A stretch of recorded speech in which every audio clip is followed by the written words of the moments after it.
Hi, I'm Dr. Altaf Hussain, Medical Officer, RK Nagar hospital, Karimganj, Assam. বিশ্ব allergy সপ্তাহ উপলক্ষে আজকে আমি আপনাদের অ্যালার্জি রোগের বিভিন্ন লক্ষণ এবং সচেতনমূলক কিছু পরামর্শ তুলে ধরার চেষ্টা করব। প্রথমে আমাদের জানা রাখা দরকার অ্যালার্জি রোগের লক্ষণগুলো কি কি। অ্যালার্জি হলে চক্ষু দ্বারা জল পড়ে, নাক দ্বারা জল পড়ে, চোখের রং লাল বর্ণ আকার ধারণ করে,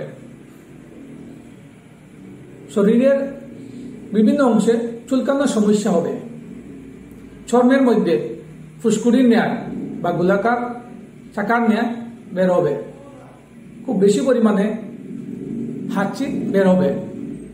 এইগুলো লক্ষণ দেখা দিলে নিকটবর্তী কোনো একজন অভিজ্ঞ ডাক্তারের পরামর্শ নেবেন, কারণ অ্যালার্জি রোগ শরীরের অন্যান্য জটিল রোগের পূর্বাভাস হতে পারে। সুতরাং অবহেলা না করে সচেতন হন এবং খুব দ্রুত একজন অভিজ্ঞ ডাক্তারের পরামর্শ এবং চিকিৎসা গ্রহণ করুন। ধন্যবাদ।